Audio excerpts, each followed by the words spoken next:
So the Death Star was one of the largest engineering projects in galactic history, but it was also kept a total secret through the entire duration of its construction, only being revealed to the galaxy at large at the Battle of Scarif. So today we'll explore exactly how the Empire kept this massive project a secret. I'm Colin, and this is Sci-Fi Deep Dive. Remember, if you enjoyed this video, to head down below and hit that subscribe button. So, as many of us know, the Death Star began construction during the Clone Wars. And as I've covered in some previous videos, its construction began over Geonosis. Shortly following the Second Battle of Geonosis, construction began on the massive battle station in orbit. And Geonosis is actually where most of the construction would take place. Early construction efforts were carried out almost entirely by a Geonosian workforce, who kind of needed labor like this to survive. And during the Clone Wars, it was pretty easy to find an excuse for keeping the site a secret. If the word got out that the Republic was building a superweapon, it would become a key target for separatist attacks. There's your motivation right there during the war for keeping the battle station a secret. But what about after the war? With the end of the Clone Wars, the Death Star was still only 2 years into its almost 20 years of construction. So for 9/10 of this project, the battle station was built by a country at peace. So how exactly did they keep this massive project under wraps? Well, let's start by talking about the construction site itself, Geonosis. Immediately following the war, construction was still being carried out by Geonosian workers, but other factors were starting to become involved. We started to see a large droid workforce join the effort, and some slave labor became present at the site as well. So generally, anyone who was on the site would have either been an Imperial military official or a slave. But on top of that, the entire area around Geonosis was basically locked down.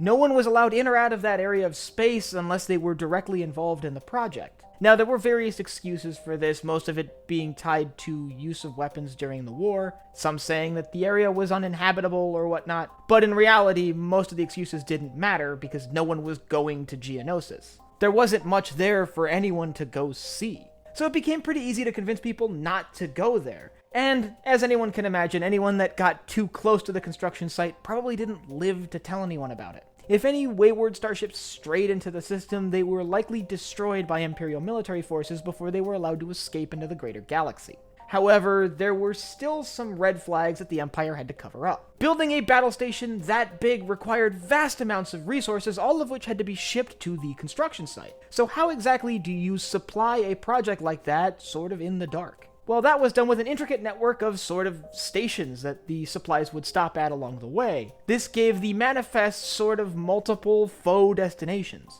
It may look like these supplies are being shipped to 8 different bases when in reality they were being chained from one to another, before ultimately arriving at the Death Star's construction site over Geonosis. All of this remained pretty constant for most of the Death Star's construction. However, it wasn't the same near the very end. Well into the reign of the Empire, during the final few years of the battle station's construction, the project was moved to Scarif. So when they moved the battle station from Geonosis, they then had a problem. The Geonosians as a whole had been put to work on this new terrible weapon, and there was concern that they may speak once they were relieved of duty. So in one of the many atrocities carried out by the Empire, they slaughtered the entirety of the Geonosian species, with only a handful surviving. We could see this in Rebels when the crew visits Geonosis and finds it a barren wasteland.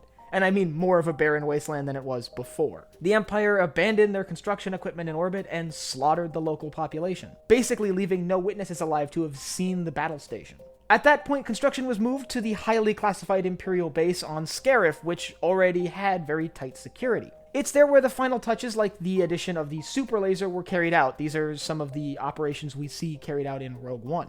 And once the project was moved to Scarif, it was basically the same on a lot of fronts. Anyone who stumbled upon it likely didn't live to tell the story, and supplies were sent through long complex routes that sort of threw anyone watching off the scent. The Death Star project's most vulnerable days were probably still the early days of construction, when the Empire wasn't really even around yet. After all, this weapon began construction under the Republic, which was a more peacefully minded regime. But how exactly did Palpatine convince Republic leadership to construct this weapon? Well, I have a video on that, and I'll leave a link up here if you want to check that out. And I want you to let me know down in the comments whether you think all of this secrecy is really necessary in a government that can basically remove anyone that opposes their regime. And if you have anything from Star Wars you'd like to see me cover, leave them down below in the comments. And if you enjoyed this video, head down below, hit the like button, the subscribe button, and the bell icon so you get notified when I upload new videos. So for Sci-Fi Deep Dive, I'm Colin, and I will see you next time.